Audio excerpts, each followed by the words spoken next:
In today's recipe, I'm going to be showing you how to make mahamri, and it's a very easy and delicious recipe.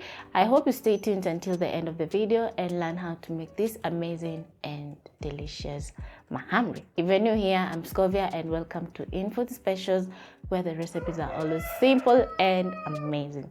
So I'm going to start off with a cup of lukewarm water. To this, I'm going to add yeast and sugar. And because my mahamri are for breakfast, I added half a cup of sugar because I want them to be a little bit sweet, not too sweet, yeah. So I'm going to stir in. Then I'm going to wait for a couple of minutes so that my yeast can bloom. After a couple of minutes, my yeast is ready. So I'm going to add my flour in my big bowl. Then I'm going to make a well in the center of the bowl. Then add my wet ingredients. Then I'm going to use my wooden spatula and mix in the flour and the wet ingredients. Make sure I scrape the sides of the bowl so that everything can be combined. Once combined, I'm going to go in with my hands. So I'm going to sprinkle in a little bit of flour, then knead. So this is a very quick recipe and with minimal effort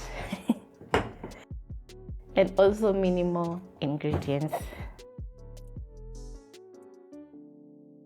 You make sure that everything is combined. So I'm done making my dough. I'm going to add in a little bit of oil, about a tablespoon of oil.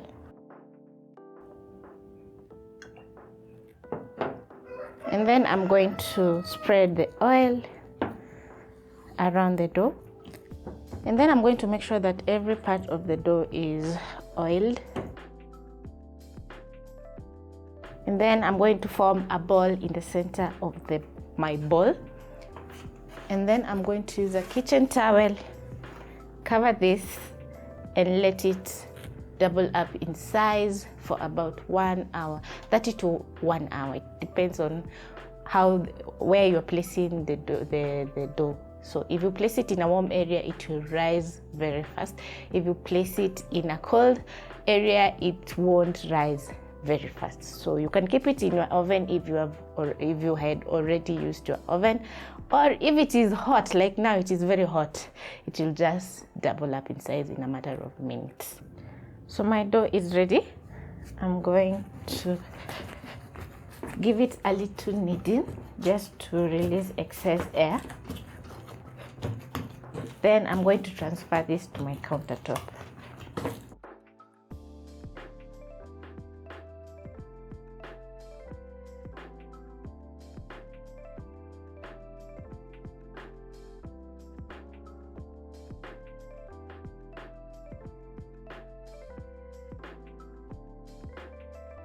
This is just to release the excess air in the dough.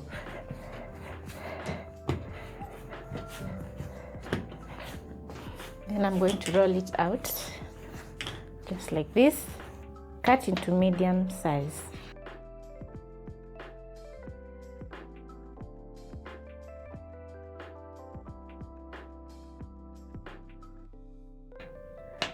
Like that.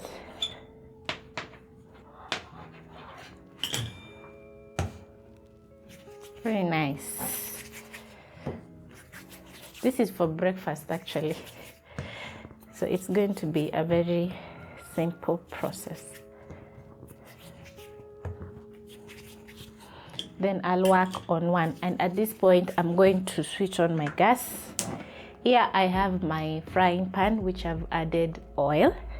So I'm going to wait for the oil to get hot as I make my mahamris, as I cut out my mahamris.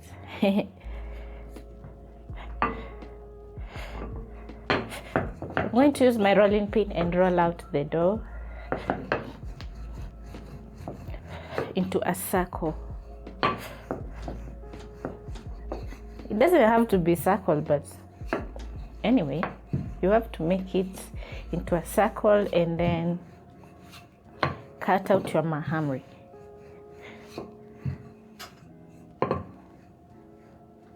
Just like that. And then we are going to cut out the mahamri. So I'm going to use my pizza cutter. Cut into half and then into quarter. Once I'm done cutting out my dough, I'll check if my oil is hot by inserting a skewer. If I notice small bubbles, my oil is hot. If you notice a lot of fierce bubbles, your oil is super hot, so it's going to burn your, whatever you're making, if you're making mahamri or something else.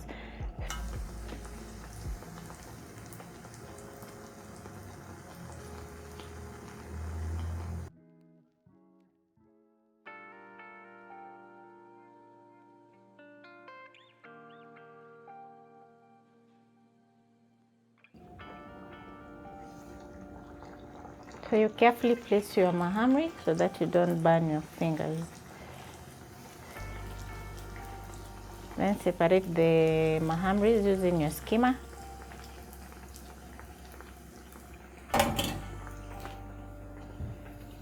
Then let them fry.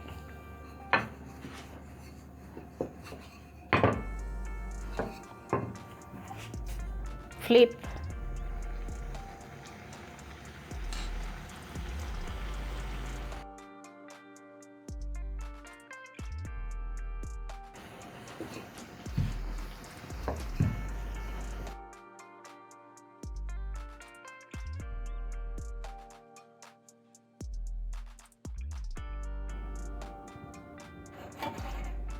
Then I'll place them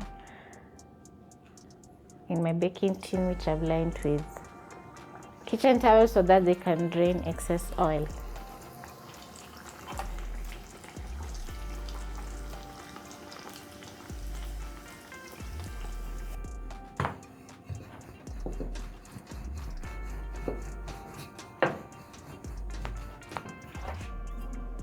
Flip so that they can cook the other side, and as you can see, they are looking gorgeous.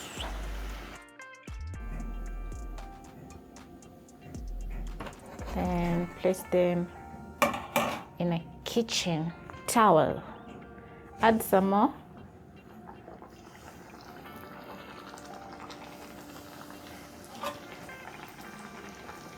A good trick to make good mahamris: don't overcrowd your pan, because they need to rise, and if they are overcrowded, some of them won't rise. Yeah. So I'll continue doing the rest, and as you can see, it's a very simple process. Very simple. You can also make the dough in the evening and then make your mahamris fresh in the morning.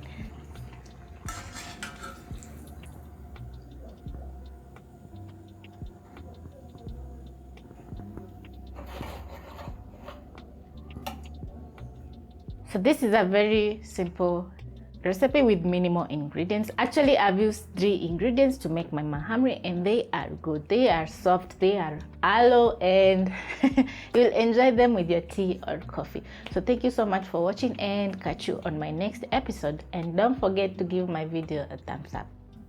Bye.